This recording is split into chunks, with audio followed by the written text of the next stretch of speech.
Hello everybody, today we are going to be making Greek Philio Dough pie. And for that, we're going to need, well, Philio Dough, lamb, feta cheese, frozen spinach, mozzarella slices, pepper and salt, ricotta cheese, marinara, butter, and one of those amazing springform pans you use for cheesecakes and other stuff like that. But you know the drill. Let's get going. We're going to be simple about this, but first comes the first. We are going to be putting in our lamb. And chopping that up into more reasonable pieces while it cooks. Once our lamb is all cooked up and we've gotten the grease off of it, we're going to add in our marinara.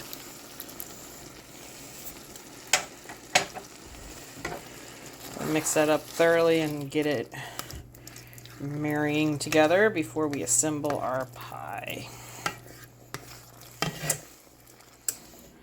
Okay, after our lamb and our sauce is all done cooking, it's time to assemble our pie. For that, we're going to need the Philio dough. It's fine that it's draping over the sides.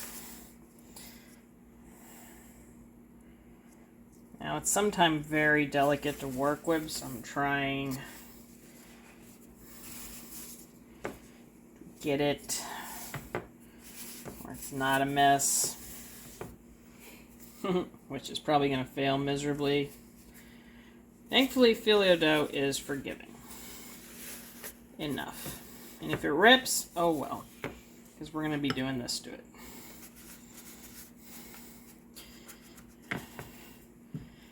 Butter helps solidify things a little better, get them all together. Don't want to put too much on the bottom though, it might get soggy. After that, we're going to want to put in our ricotta cheese. Cut a couple little clumps of that down there. Maybe in the long run try to smooth it out. I only got a small container, by the way. There we go. A nice little bottom for our pie.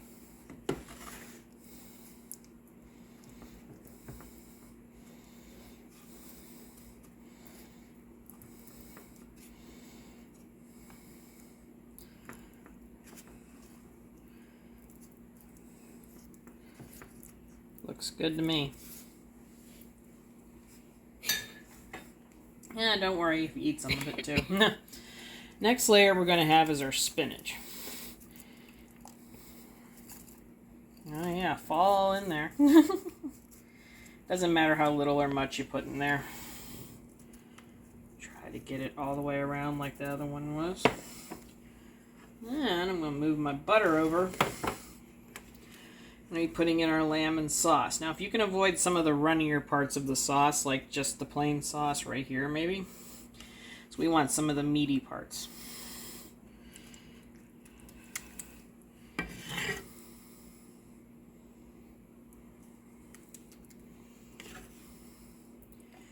If we end up having enough, we can put some of the more loose sauce around the top before we seal it off. But I think we're going to have enough just how it is.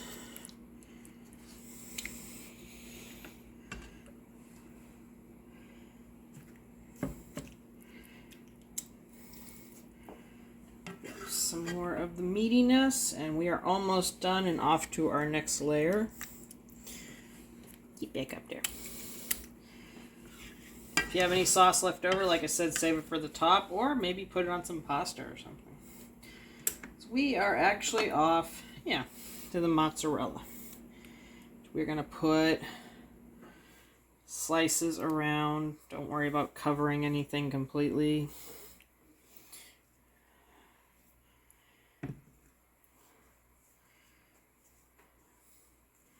Get that rebellious Philio dough. If you do want to fill in some of them, go ahead. Last but not least, I'm going to put in some feta. Might be a little tiny bit too much.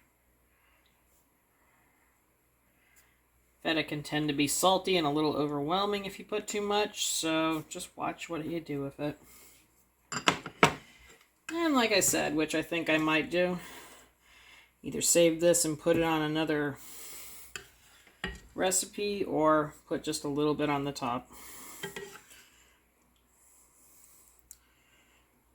Not a solid layer like last time. There we go.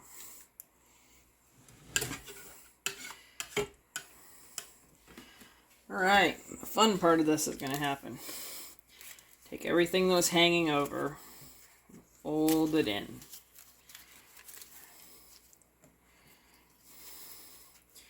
You want to be a little more thorough about it. Take a piece or two of your really thin, annoying Philio dough. Maybe make smaller strips out of it to put around the edges.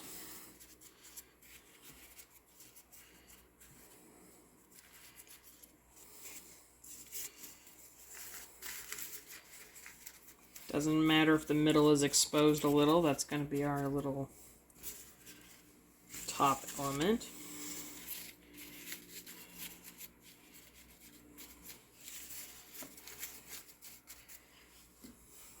Last but not least, to help seal that Philio dough down, we're going to be taking our melted butter, literally just brushing and drizzling it on there. Now if you want to be really picky about it, you can put this in between almost every layer of dough you put down, which I think is far more traditional probably. This will work fine too because it'll soak down, cover things, and be just as crispy as it was if you had done it the other way.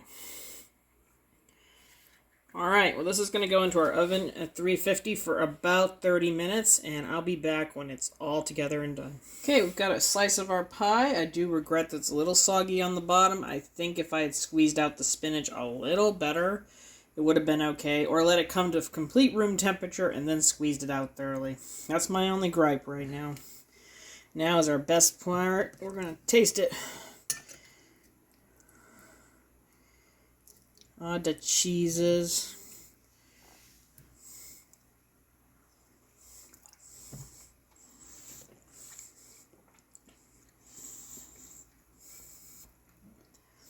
Despite the slight sogginess on the bottom, this is really good flavors. The cheeses complement everything in it.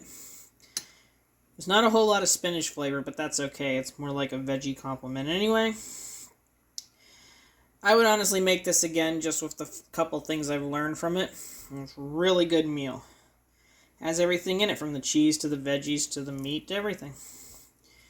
So, if you like what you see, want to try it yourself, leave a like, leave a comment, tell me what you think. Now I gotta feed the camera girl before she kills me.